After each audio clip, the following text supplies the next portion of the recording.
ಎಲ್ಲರಿಗೂ ನಮಸ್ಕಾರ. ನಾನು ನಿಮ್ಮ ಸತೀಶ್ ಯೋಗ ಪ್ರೇರಣಾ ಅಕಾಡೆಮಿಯಿಂದ. ಆತ್ಮೀಯ ಸ್ಪರ್ಧಾರ್ಥಿಗಳೇ, ನಿಮಗೆಲ್ಲ ಗೊತ್ತಿರುವ ಹಾಗೆ ಪ್ರೇರಣಾ ಅಕಾಡೆಮಿ ಮತ್ತು ಸಾಧನಾ ಅಕಾಡೆಮಿಗಳು ಈ ಎರಡು ಅಕಾಡೆಮಿಗಳು ಜಂಟಿಯಾಗಿ ಕರ್ನಾಟಕದ ಸ್ಪರ್ಧಾರ್ಥಿಗಳಿಗೆ ಉಪಯುಕ್ತ ಆಗುವ ರೀತಿಯಲ್ಲಿ ಪ್ರತಿ ರವಿವಾರ ಕೂಡ ಉಚಿತವಾಗಿ ಆನ್ಲೈನ್ ಮೋಡಲ್ಲಿ ಟೆಸ್ಟನ್ನು ಕಂಡಕ್ಟ್ ಮಾಡ್ತಾ ಇದ್ದಾವೆ. ಆಲ್ರೆಡಿ ಲಾಸ್ಟ್ ವೀಕ್ ಸಾಕಷ್ಟು ಜನ ಸ್ಪರ್ಧಾರ್ಥಿಗಳು ಈ ಟೆಸ್ಟನ್ನು ತೆಗೆದುಕೊಂಡಿದ್ದಾರೆ. ಅದೇ ರೀತಿ ಈ ವಾರದ ಟೆಸ್ಟ್ನ ಲಿಂಕ್ ಕೂಡ ನಿಮಗೆ ಈ ವಿಡಿಯೋದ ಡಿಸ್ಕ್ರಿಪ್ಷನ್ ಬಾಕ್ಸಲ್ಲಿ ನೀಡಿರ್ತೇವೆ. ಯಾರೆಲ್ಲ ಕಾಂಪಿಟೇಟಿವ್ ಎಕ್ಸಾಮ್ಗೆ ಪ್ರಿಪ್ರೇಷನ್ ಮಾಡ್ತಾ ಇದ್ದೀರಲ್ವಾ ಅಂತ ಎಲ್ಲ ಸ್ಪರ್ಧಾರ್ಥಿಗಳು ಈ ಡಿಸ್ಕ್ರಿಪ್ಷನ್ ಬಾಕ್ಸಲ್ಲಿರುವಂಥ ಲಿಂಕನ್ನು ಬಳಸಿಕೊಂಡು ನೀವು ಈ ವಾರದ ಟೆಸ್ಟನ್ನು ಅಟೆಂಡ್ ಮಾಡ್ಬೋದಾಗಿದೆ.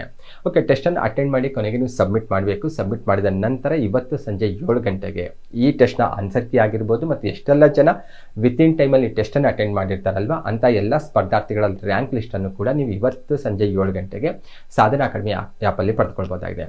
ಮತ್ತು ಈ ಟೆಸ್ಟ್ ಪೇಪರ್ ಯಾವುದೋ ಒಂದು ಸ್ಪೆಸಿಫಿಕ್ ಎಕ್ಸಾಮ್ಗೆ ಅಂತಲ್ಲ, ಕರ್ನಾಟಕದ ಎಲ್ಲ ಎಕ್ಸಾಮ್ಗಳಿಗೆ ಪ್ರಿಪ್ರೇಷನ್ ಮಾಡ್ತಾ ಇರುವಂತಹ ಸ್ಪರ್ಧಾರ್ಥಿಗಳನ್ನು ಗಮನದಲ್ಲಿಟ್ಕೊಂಡು ಎಲ್ಲ ಎಕ್ಸಾಮ್ಗೆ ಯೂಸ್ಫುಲ್ ಆಗೋ ರೀತಿಯಲ್ಲಿ ನಮ್ಮ ಟೀಮಲ್ಲಿರುವಂಥ ರಿಸೋರ್ಸ್ ಪರ್ಸನ್ಸ್ಗಳು ಈ ಟೆಸ್ಟ್ ಪೇಪರನ್ನು ರೆಡಿ ಮಾಡಿದ್ದಾರೆ. ಹಾಗಾಗಿ ಯಾರೆಲ್ಲ ಕಾಂಪಿಟೇಟಿವ್ ಎಕ್ಸಾಮ್ಗೆ ತಯಾರಿ ನಡೆಸ್ತಾ ಇದ್ದೀರಾ, ನೀವೆಲ್ಲರೂ ಕೂಡ ಈ ಟೆಸ್ಟನ್ನು ಅಟೆಂಡ್ ಮಾಡೋದ್ರ ಮೂಲಕ ನಿಮ್ಮ ನಾಲೆಜ್ ಒಂದು ಕಡೆ ನೀವು ಚೆಕ್ ಮಾಡ್ಕೋಬೋದು. ಯಾವುದರಲ್ಲಿ ವೀಕ್ ಇದ್ದೀರಿ, ಯಾವುದರಲ್ಲಿ ಸ್ಟ್ರಾಂಗ್ ಇದ್ದೀರಿ ಅಂತ ಅರ್ಥ ಮಾಡ್ಕೊಳ್ಬೋದಾಗಿದೆ. ಮತ್ತು ನೆಕ್ಸ್ಟ್ ವೀಕ್ ಟೆಸ್ಟ್ಗೆ ನೀವು ಮತ್ತೆ ತಯಾರಿ ಕೂಡ ನಡೆಸ್ಬೋದಾಗಿದೆ. ಹಾಗಾಗಿ ಯಾರೆಲ್ಲ ಎಕ್ಸಾಮ್ಗೆ ಪ್ರಿಪ್ರೇಷನ್ ಮಾಡ್ತಾ ಇದ್ದೀರಾ ಅಂಥವರೆಲ್ಲರೂ ಕೂಡ ಈ ಟೆಸ್ಟ್ನ ಲಾಭವನ್ನು ಪಡೆದುಕೊಳ್ಳಿ ಅಂತ ಹೇಳ್ತಾ ಎಲ್ಲರಿಗೂ ಒಳ್ಳೆಯದಾಗಲಿ. ಮತ್ತೆ ಭೇಟಿಯಾಗೋಣ. ನಮಸ್ಕಾರಗಳು.